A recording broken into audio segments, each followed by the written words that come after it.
Fala galera, bom dia, boa tarde, boa noite, tudo bem com vocês? Sejam bem-vindos a mais um vídeo aqui no canal Vertec. E o vídeo de hoje, galera, vídeo de rumores. Rumores. E sim, estamos falando do iPhone 15, particularmente o 15 Pro, certo? Que deve chegar em meados de setembro, geralmente segunda semana de setembro. E temos algumas coisas bem interessantes aqui para discutir sobre esse modelo aí. Então, sem mais enrolação, fica comigo logo após a vinheta.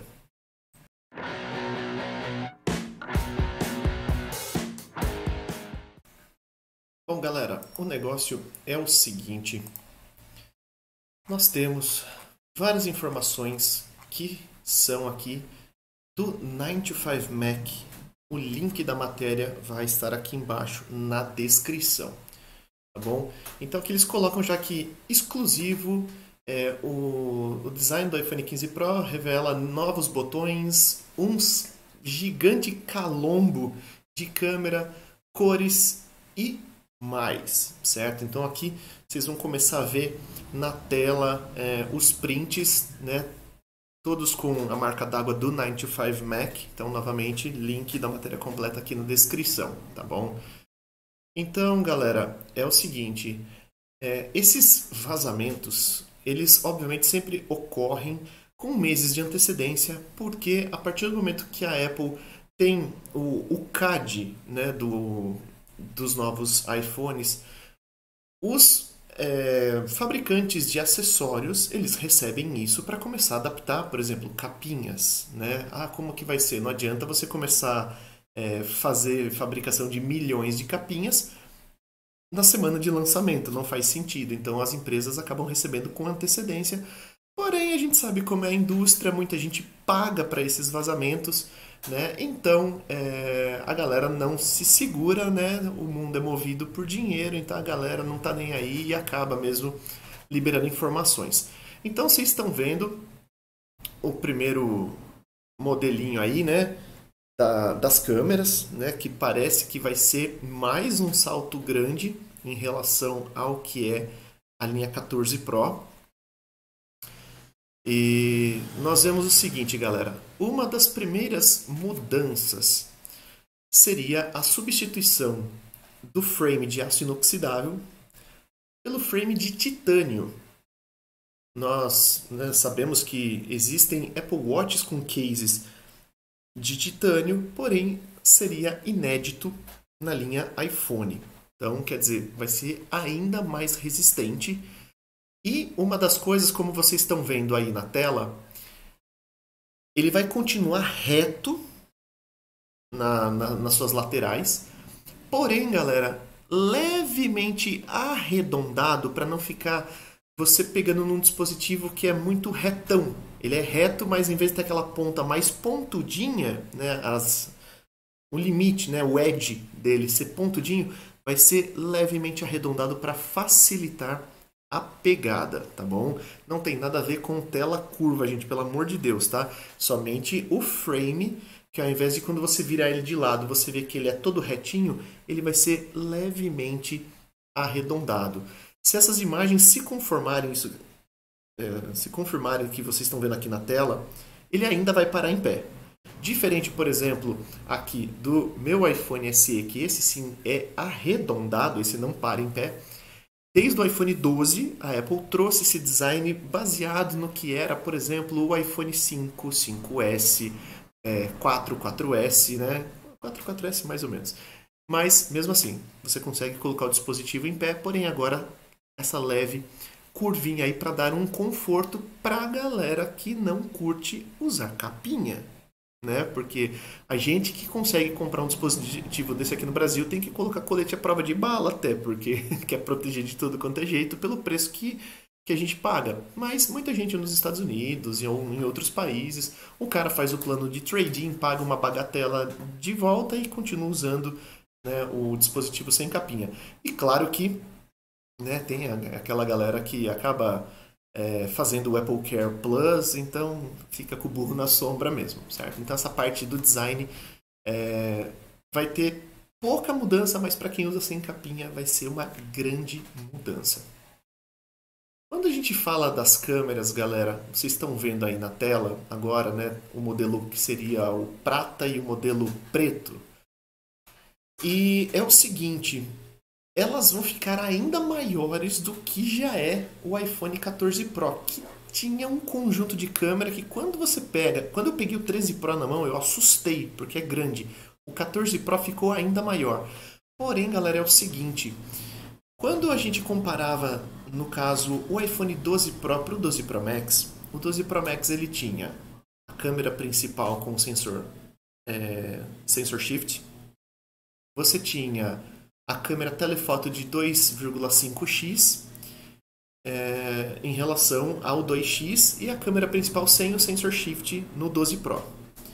E aí o que acontece? Parece que depois de duas gerações, onde o Pro e o Pro Max, né, na linha 13 Pro e 13 Pro Max, 14 Pro, 14 Pro Max, os sensores eram iguais em ambos os aparelhos, então você só acabava comprando um modelo maior se você quisesse uma tela maior e ainda mais duração de bateria. Parece que agora na linha 15 as coisas vão mudar de novo, porque o 15 Pro Max talvez tenha, né, segundo os rumores, uma lente periscópica. Seria a primeira vez que os iPhones teriam uma lente periscópica, certo? Que a gente já começou a ver nos Androids lá por 2019, 2020, na época com o Huawei P30 Pro, que daí você conseguia fazer aquele zoom na época de 30 vezes, que era um negócio nunca visto antes. E então parece que agora o iPhone 15 Pro Max vai ter esse recurso.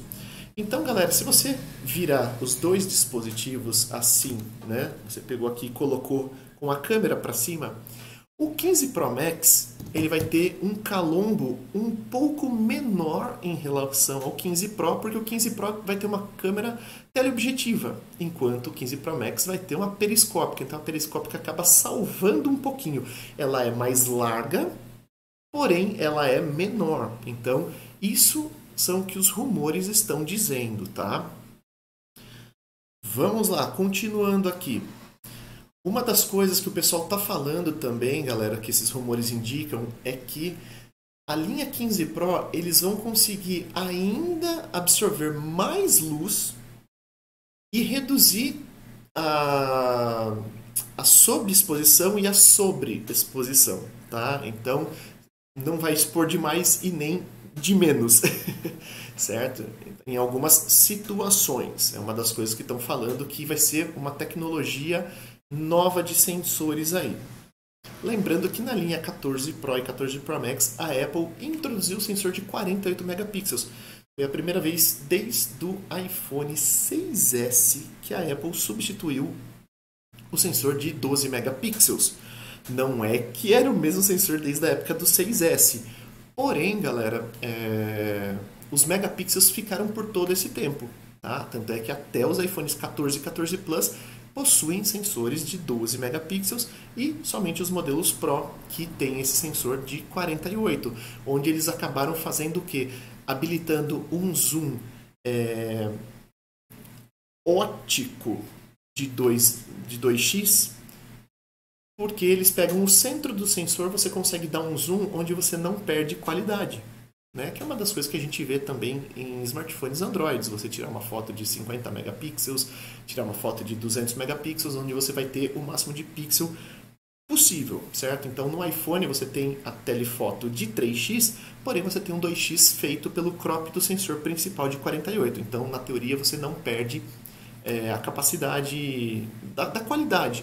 Então você tem a câmera 0.5, você tem 1x, 2x e 3x. Então, teoricamente, em todos esses níveis aí, você consegue manter a qualidade. Então, para a linha 15 Pro, teríamos novas tecnologias aí para deixar ainda melhor a qualidade de fotos e vídeos, tá? Continuando, vocês estão vendo aí os desenhos. Aí, galera, uma coisa que chegaria para toda a linha, que não ficaria restrito aos modelos Pro e Pro Max, seria a porta USB tipo C, que está presente nos iPhones desde o iPhone 5 em 2012. Tá? Lembrando que antes disso, antes do conector Lightning, a Apple utilizava aquele conectorzão de 30 pinos, né? Muitos de vocês não sabem o que é isso, né? Mas vocês estão vendo aí na tela agora. Era uma chulapa de um, de um conector, né? Vocês estão vendo aí. E quando a Apple foi para o Lightning, foi uma revolução, porque uma das coisas legais do Lightning é você poder encaixar de qualquer lado. Que foi um dos benefícios que quando o mundo Android abandonou o micro USB e passou para o USB-C, você também tem essa possibilidade de encaixar de qualquer lado, certo? Então, agora o USB-C, por causa de toda essa briga que está tendo com a União Europeia, com órgãos regulamentadores, aí, consórcio USB, porque é o seguinte, até os iPads, o iPad agora no caso de 10ª geração, até o ano passado, né, o de 9ª geração, ano passado não, retrasado, né, o de 9ª geração, ele utilizava o conector Lightning, enquanto iPad mini, iPads Pro e iPads Air estavam usando o USB tipo C. Então, quer dizer, os Macs já faz um bom tempo que usam o USB-C. Então, quer dizer, somente o iPhone continuava com o Lightning. E o porquê disso, galera? Porque a Apple ganha muita grana com o programa MFI, que é o Made for iPhone. Então, o que acontece? Se você mantém essas parcerias, qualquer empresa que vai utilizar o logo MFI, né, Made for iPhone, for iPad, você tem que pagar uma quantia para a Apple, porque daí você, quando coloca o cabo, não vai aparecer que é um cabo pirata, é um cabo certificado e você pode utilizar sem nenhum problema, né? E obviamente eles custam mais baratos do que os originais e oferecem muito mais durabilidade. Em questão de cabo, eu acho que a Apple é uma lástima, né? E os acessórios de terceiros nesses pontos aí, quando a gente fala dos certificados, sempre são uma opção melhor do que comprar os originais, tá? Isso falando dos cabos.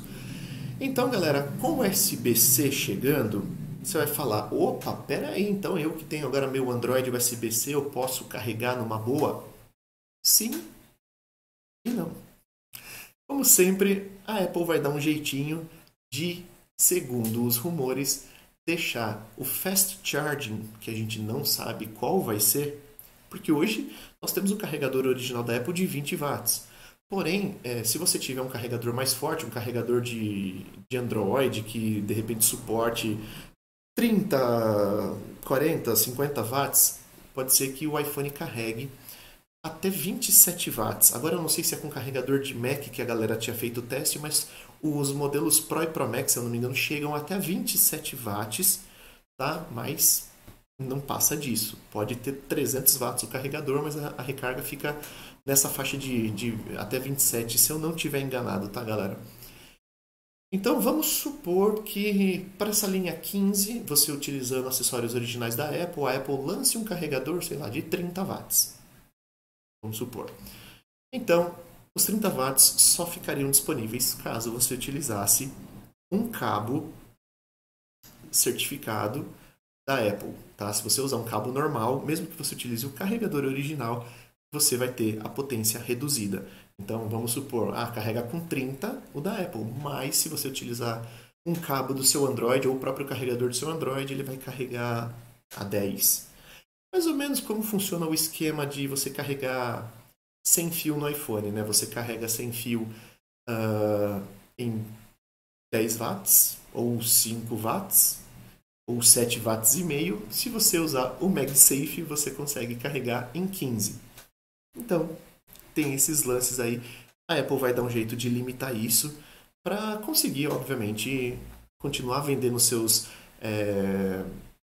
acessórios aí, né? No caso, seu programa MFI. Então, vamos aguardar, mas vai funcionar, vai, mas pelo jeito a Apple vai dar um jeito de capar isso daí, certo? Então, vamos lá.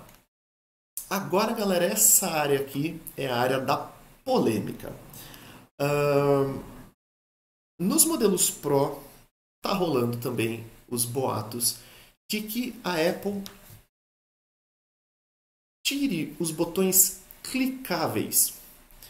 Por exemplo, se vocês são dessa época aqui do iPhone de botão. No iPhone 7 foi introduzido o botão que não é botão. Porque muita gente ficava colocando o botão de acessibilidade, porque o botão de iPhone quebra, tem que consertar depois, então o cara tinha medo de apertar botão, certo? Ou apertava, não funcionava o botão. Quando foi no iPhone 7, manteve o mesmo formato, mas ele não é um botão físico. Tem um motorzinho embaixo. Quando você clica, ele vibra, mas ele não afunda.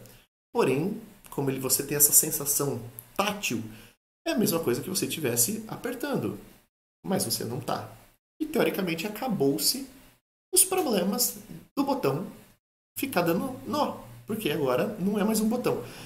Na teoria, volume, botão de ligar também seriam botões duros, não seriam mais botões físicos, onde você teria feedbacks táteis, né, embaixo deles, com um motorzinho, né, obviamente, para reproduzir essa vibração.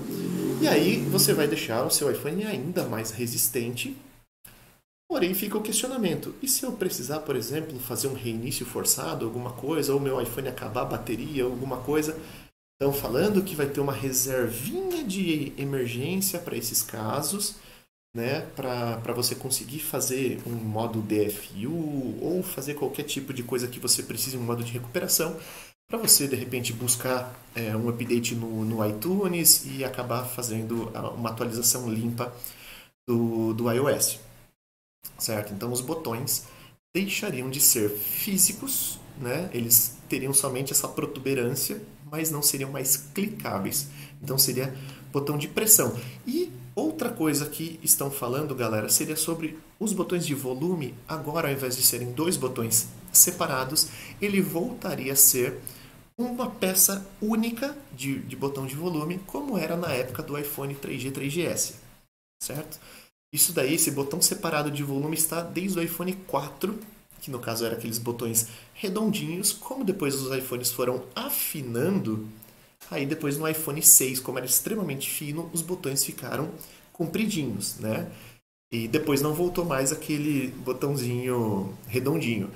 Então agora pode ser que os botões deem adeus no modelo Pro, certo? Inclusive, galera, a chavinha de você mutar, que é uma coisa que tipo a galera que usa iPhone quando pega o Android sofre, também seria um botãozinho onde você daria esse clique, você não arrastaria mais para o lado, mas teria a mesma função. Vamos ver como que vai ser recebido essas mudanças aí, tá? E aí, galera, como vocês estão vendo na tela, as bordas ao redor da tela seriam ainda menores na linha 15 Pro, certo? Aí, deixa eu ver se tá, do lado aqui vocês estão vendo o 14 Pro e o que seria o 15 Pro. Como vai diminuir a borda, galera, ele vai ficar um pouquinho menor e um pouquinho mais estreitinho. No caso, o 15 Pro você teria 70.4 a largura dele, teria 146.47 de altura contra 71, então quer dizer, ficaria 1 milímetro mais estreito, ficaria 1 milímetro mais baixo, porém na parte da espessura, aí sim o 15 Pro ficaria mais grosso. Pularia de 7.84, eu acho que isso não deve ser contando com a câmera, isso é só a espessura do corpo do aparelho. Ele passaria para 8.24. Então quer dizer, nós temos 0.4 mais grosso, então assim, considerável, né? Vamos ver se com isso vem uma bateria ainda maior. É o que todo mundo espera, apesar de ninguém ter reclamações aí com a linha 14 em questão de bateria, né, de duração de bateria. Mas, já que vai aumentar a espessura, então que coloque um pouquinho mais de bateria, certo? E, para finalizar, galera, nós teremos essa lindíssima cor, que seria o Dark Red. que entraria no lugar do Deep Purple, certo? Que não tem nada a ver com a banda, é a cor que aqui no Brasil se chama roxo profundo. Aqui nós teríamos um vermelho escuro, que particularmente eu achei linda demais. Seria a primeira vez que a Apple de repente traria o Product Red para uma linha Pro, né? Nós temos iPhones vermelhos aí desde o iPhone 7, quando você teve a traseira, quando era um unibody, né? Então a traseira era de metal. No, desculpa, o iPhone 7 já... não, tá certo, era de metal. Então era de metal, era vermelho atrás e as bordas eram brancas na frente, né? Então o meu é o vermelhinho, né? Mas aqui nós temos as bordas pretas. E era branco no iPhone 7. Quando foi no iPhone 8, aí sim as bordas ficaram pretas. E aí, consequentemente, o SE acabou herdando isso. Então, todos os modelos que vieram depois, né, nós tivemos o vermelho, né? Teve iPhone 11 vermelho, 12 vermelho. E sempre eles vão mudando um pouquinho a tonalidade. E agora nós veríamos na linha Pro pela primeira vez o vermelho, que seria sensacional se viesse. Então daí a linha ficaria com a cor branca, o Space Black, o dourado e o Dark Red. Quem sabe? Certo? Então, galera, para resumir aqui, aparentemente vai ser um upgrade bem interessante, tá? Bem interessante. Ah, outra coisa que não foi falado aqui, mas que está sendo rumorado, é que o Dynamic Island, a pílula, estaria presente nos 4 modelos, né? 15, 15 Plus, 15 Pro e 15 Pro Max, tá? Então agora o Dynamic Island viria para a linha toda, o que seria legal. Consequentemente, com esse novo conjunto de câmeras, será que nós veríamos daí o sensor de 48 megapixels do iPhone 14 Pro e 14 Pro Max chegando agora no modelo 15 e 15 Plus, que foi o que aconteceu na mudança da linha 13 para a linha 14, né? O 14 e o 14 Plus tem o mesmo sensor principal do que era o 13 Pro e o 13 Pro Max. Então, a Apple está sempre fazendo isso, né? Provavelmente nós vamos ver a mesma coisa referente aos chipsets. Nós vamos ter o A16 Bionic chegando para o 15 e para o 15 Plus, enquanto o 15 Pro e o 15 Pro Max vão ter o A17 Bionic. Então, galera, basicamente é isso que a gente tem até o momento. Tem tudo para ser um lançamento muito interessante. É claro que, como a gente está falando de iPhone, vai vender pra caramba. E mesmo quando são melhorias pequenas de um ano para o outro, sempre se vende muito bem. Então a tendência é que continue vendendo muito. Outra coisa, galera, que também não dá para esquecer, que os iPhones não Pro continuariam com a tela com refresh rate de 60 Hz, tá? O ProMotion ficaria ainda exclusivo dos modelos Pro, provavelmente até o ano que vem, ou quem sabe no próximo, tá? Talvez só em 2025 que a gente acabe vendo o ProMotion chegando em toda a linha, beleza? Mas agora eu quero saber de vocês. O que vocês acharam desses rumores? Animou? Ficou na mesma? E claro, galera, sem aquela... Se você tem Android e vier tipo só pra... mesmo, mais do mesmo... Paciência, é o que é, certo? Mas você que tem iPhone, qual é o seu iPhone atual? Tá animado para fazer a troca? Conta aqui que eu quero saber, beleza? Então se você chegou até aqui nesse vídeo que deve estar grande pra caramba, eu já peço para você deixar aquele like. Se inscreva, galera. Se inscreva aqui para o canal continuar crescendo. E a gente se vê nos próximos vídeos. Um grande abraço a todos. Fiquem com Deus. Fui!